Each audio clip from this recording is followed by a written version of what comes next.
ഇന്നിപ്പോൾ എന്താ വീഡിയോ എന്ന് വെച്ചിട്ടുണ്ടെങ്കിൽ ഇപ്പോൾ ഉള്ളിക്ക് നല്ല വില കുറഞ്ഞ ആ ഒരു ടൈമാണ് വലിയ ഉള്ളിക്ക്. അപ്പോൾ നമുക്ക് 4 കിലോന് 100 രൂപയ്ക്കൊക്കെ വെച്ചിട്ട് ഇവിടെ നമ്മുടെ നാട്ടിൽ വയനാട്ടിലൊക്കെ കിട്ടുന്നുണ്ട് കേട്ടോ. അപ്പോൾ ഞാൻ എന്ത് വിചാരിച്ചു, നോമ്പിനേക്ക് നമ്മൾ ഇറച്ചിയും ബീഫും ചിക്കനൊക്കെ കൊണ്ടുവരുന്ന സമയത്ത് നമ്മൾ ആ സമയത്താണല്ലോ തേങ്ങ വറുത്തരക്കലും സവാള വഴറ്റിലൊക്കെ. അപ്പോൾ ഇതുപോലൊന്നും ഉണ്ടാക്കി വെച്ചിട്ടുണ്ടെങ്കിൽ നമുക്ക് എളുപ്പത്തിൽ ഒരു 10 മിനിറ്റ് കൊണ്ട് നമുക്ക് നമ്മുടെ ചിക്കൻ കറി ആണെങ്കിലും ബീഫ് കറി ആണെങ്കിലും റെഡിയാക്കി എടുക്കാൻ പറ്റും കേട്ടോ. അപ്പോൾ അതിന് വേണ്ടിയിട്ടാണ് ഞാൻ കുറച്ചധികം ഉള്ളി കൊണ്ടുവരിച്ചിട്ടുണ്ട്. അപ്പോൾ ഇതൊന്ന് ആദ്യം തൊലിയൊക്കെ ഒന്ന് കളഞ്ഞിട്ട് കഴുകി എടുത്തിട്ട് നമുക്കിത് ചെറുതായിട്ടൊന്ന് കനം കുറച്ചിട്ടോ അതുപോലൊക്കെ ഒന്നുകൊണ്ട് അരിഞ്ഞെടുക്കാം കേട്ടോ. ഒരുപാട് നൈസാക്കിയിട്ടൊന്നും അരിഞ്ഞെടുക്കേണ്ട ആവശ്യമില്ല, നമ്മളിത് വറുത്തെടുക്കുകയാണ്. കുറച്ച് ഇഞ്ചിയും കൂടി ഞാൻ റെഡിയാക്കി എടുത്തിട്ടുണ്ട് കേട്ടോ. അപ്പോൾ ഇതിലേക്ക് ഇഞ്ചീൻ്റെ ആവശ്യമില്ല, നമ്മൾ കറി വെക്കുന്ന ആ ഒരു സമയത്ത് അതിലേക്കും ബാക്കിയുള്ളത് നമുക്ക് പേസ്റ്റാക്കിയിട്ട് ഫ്രിഡ്ജിൽ സൂക്ഷിക്കാമല്ലോ. അതിനും വേണ്ടിയിട്ടാണ് കേട്ടോ ഞാൻ റെഡിയാക്കി എടുത്തിട്ടുള്ളത്.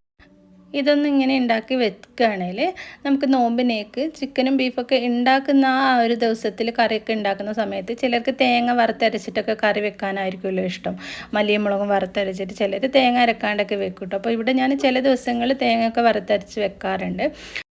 അപ്പോൾ ഞാൻ വിചാരിച്ചിട്ടോ അങ്ങനെ ഉണ്ടാക്കി വെക്കുകയാണെങ്കിൽ ആ ഒരു സമയത്ത് നമുക്കധികം ബുദ്ധിമുട്ടുണ്ടല്ലോ, പണി എളുപ്പമാവില്ല. നമുക്ക് ബീഫും ചിക്കനും കൊണ്ടുവരുന്ന ആ ഒരു ദിവസത്ത് മാത്രം നമുക്ക് ഉണ്ടാക്കിയെടുത്താൽ മതിയല്ലോ ഈ ഗ്രേവി വെച്ചിട്ട്. അപ്പോൾ ഇത് നമ്മൾ ഫ്രിഡ്ജിൽ ഒരുപാട് ദിവസങ്ങൾ ഒരുപാട് മാസങ്ങൾ നമുക്ക് സൂക്ഷിച്ച് വെക്കാവുന്നതാണ്. ഞാനിപ്പോൾ ബീഫിൻ്റെ ഗ്രേവിയും അതുപോലെ തന്നെ ചിക്കൻ്റെ ഗ്രേവി രണ്ട് തരാക്കിയിട്ട് ഉണ്ടാക്കിയെടുക്കുന്നുണ്ട്.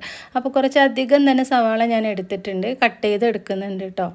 അപ്പോൾ എത്രയാണ് എടുത്തതെന്നൊന്നും അളവൊന്നുമില്ല, നമുക്ക് ഇഷ്ടത്തിനനുസരിച്ച് എടുക്കാവുന്ന നമ്മൾ സവാള എടുക്കുന്നതിൻ്റെ പകുതിയായിട്ട് നമ്മൾ തേങ്ങ ഇതിലേക്ക് എടുക്കണം.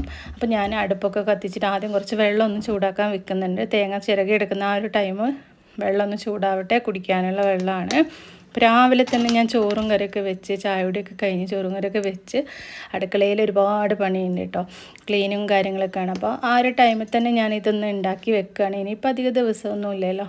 അപ്പം ഞാൻ വിചാരിച്ചു നോമ്പിന് എന്തായാലും ആവില്ല. ഇനി നോമ്പിൻ്റെ തലേ ദിവസം 2 ദിവസം മുന്നേ ആണെങ്കിലും ഒരുപാട് പണികളുണ്ടാവും. അപ്പോൾ ഇതാ വെളിച്ചെണ്ണയിലാണ് നമ്മളിത് വറുത്തെടുക്കുന്നത് കേട്ടോ. കണ്ടിട്ടിട്ട് വറുത്തെടുക്കേണ്ട, കുറേശ്ശെ ആയിട്ടിട്ട് വറുത്തെടുത്താൽ മതി.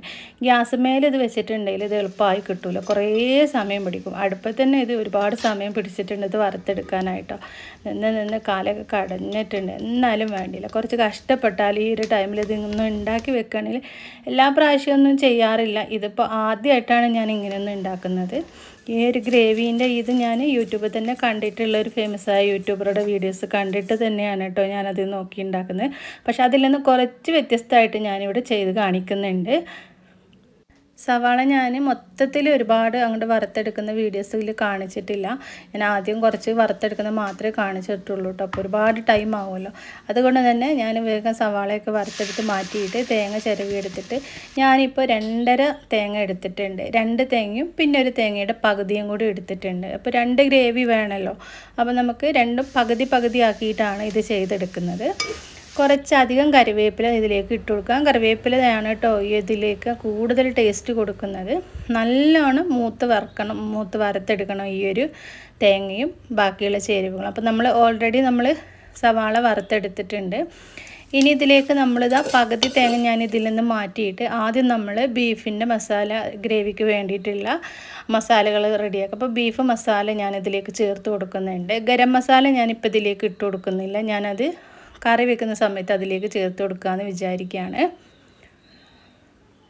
അങ്ങനെ ഇതാ ബീഫിൻ്റെ മസാലയും കൂടി ഇട്ട് കൊടുത്തിട്ടുണ്ട്. പിന്നെ നമുക്ക് മല്ലിപ്പൊടി വേണം കേട്ടോ. മല്ലിപ്പൊടി ഞാൻ ഒരു 5-6 ടേബിൾ സ്പൂൺ ഇട്ട് കൊടുക്കുന്നുണ്ട്. വറുത്ത് പൊടിച്ച മല്ലിപ്പൊടി തന്നെയാണ്. അപ്പോൾ ഇതിലേക്ക് നമ്മൾ വലിയ ജീരകമൊന്നും ചേർത്ത് കൊടുക്കണ്ട. ആ മല്ലിപ്പൊടിയിൽ വലിയ ജീരകവും ഉലുവയൊക്കെ ചേർത്തിട്ടാണ് നമ്മൾ പൊടിച്ചെടുക്കുന്നത്. പട്ട ഗ്രാമ്പ് അതൊക്കെ ഇട്ടിട്ടാണ് പൊടിച്ചെടുക്കുന്നത്. അങ്ങനെ ഇതാ ആദ്യത്തെ ബീഫ് മസാലേൻ്റെ ആ ഒരു ഇതിവിടെ റെഡി ആയിട്ടുണ്ട്. ഇനി ആ ഒരു ചട്ടിയിലേക്ക് തന്നെ മറ്റേ തേങ്ങയും കൂടി ഇട്ട് കൊടുത്തിട്ട് അതിൽ നമ്മൾ കറിവേപ്പിലൊക്കെ ഇട്ട് കൊടുത്തിട്ടുണ്ട്. അത് നന്നായിട്ട് മൂപ്പിച്ചെടുക്കുക രണ്ടും. ഇനി ഇതിലേക്ക് നമ്മൾ ചിക്കൻ്റെ മസാലയാണ് ചേർത്ത് കൊടുക്കുന്നത്, ചിക്കൻ്റെ മസാല പൗഡറാണ് ചേർത്ത് കൊടുക്കുന്നത്. ഇതിലേക്ക് നമ്മൾ മല്ലിപ്പൊടി ഒരു 5-6 ടേബിൾ സ്പൂൺ ചേർത്ത് കൊടുക്കുന്നുണ്ട്.